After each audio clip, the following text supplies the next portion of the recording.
Bom, e por conta da flexibilização das fases do decreto, muita gente está retornando ao trabalho aí presencial. Para a gente entender os direitos e deveres dos empregados e empregadores, a gente conversa agora com o advogado Dr. Castro Alves Júnior. Bom dia, doutor, tudo bem? Bem-vindo mais uma vez ao programa. Bom dia, Luana. Bom dia a todos os senhores que estão nos assistindo em casa. Mais uma vez, agradeço a Deus a oportunidade de estar aqui trazendo informações. Bom dia. Bom dia. Bom, doutor, a empresa que retorna ao trabalho presencial deve obrigar o funcionário a retornar também?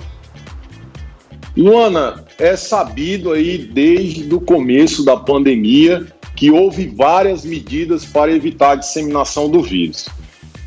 Uma delas foi a restrição de pessoas e de atividades.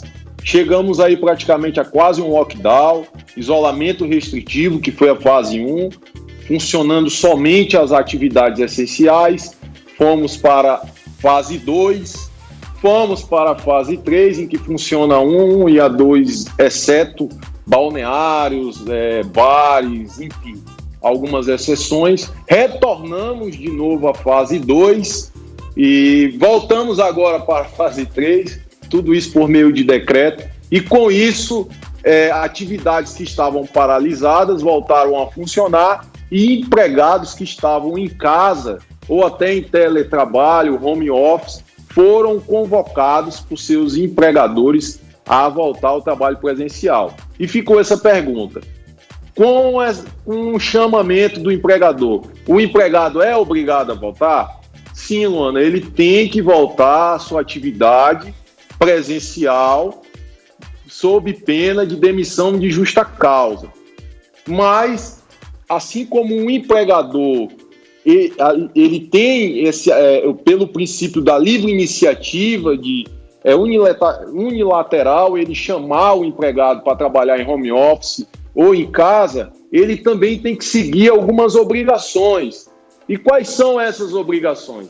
Ele tem que fornecer a segurança necessária para o empregado voltar a trabalhar. Aquela segurança que está na CLT, bem como as normas adotadas para o enfrentamento da pandemia. Ou seja, a empresa tem que ter um plano de retomada, tem que ter higienização do local, distanciamento mínimo, ou seja, o empregado ele tem que se sentir seguro para voltar ao trabalho presencial. Se o funcionário for do grupo de risco, doutor, ele pode continuar em casa fazendo o trabalho? Ele é amparado por lei nessa questão? Então, Luana, sabemos que tem algumas diferenças. É bom deixar claro, Luana, essa diferença é uma diferença que pode parecer até insignificante, mas a justificativa de você ter correr o risco de pegar o vírus, por si só, ela não lhe enquadra em grupo de risco. Grupo de risco são pessoas que têm doenças graves, cardiovasculares, diabetes, alguns tipos de diabetes avançada, problemas pulmonares e idosos, acima de 60 anos. São consideradas pessoas em grupo de risco. E o que acontece com essas pessoas? Essas pessoas elas podem sim continuar trabalhando em casa, desde que justifiquem para tal. Por exemplo, o ideal é que essas pessoas que se encontram em grupo de risco, elas procurem um atestado médico, converse com o empregador e diga que não tem condições de voltar ao trabalho normal, porque elas estão no grupo de risco, têm alguma doença que, caso em contato com o coronavírus, causará um prejuízo muito maior, porque já está com a saúde debilitada.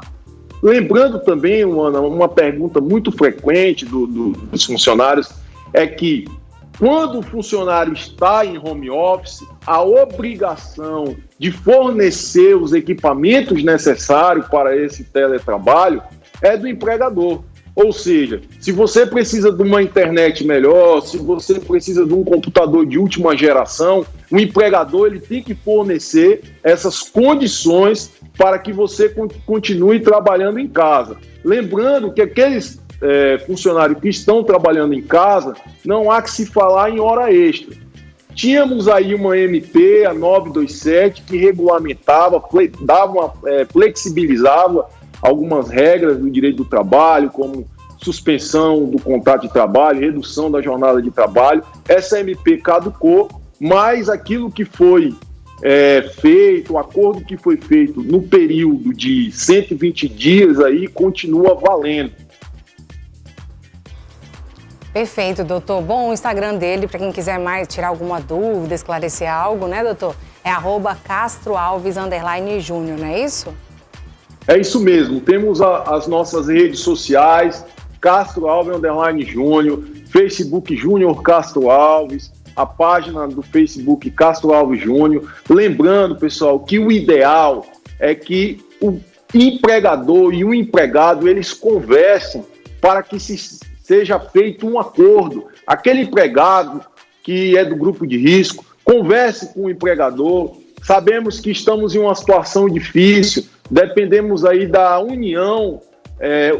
Os comerciantes também estão passando uma grande dificuldade, principalmente aqueles que passaram muito tempo sem as suas atividades. E assim como o comerciante precisa da colaboração do seu empregado, o empregado também precisa do entendimento do seu empregador. Espero que dê tudo certo, vençamos essa pandemia o mais rápido possível e fique com Deus. Obrigada, doutor. O senhor também. Bom, esse foi o quadro É Legal Saber.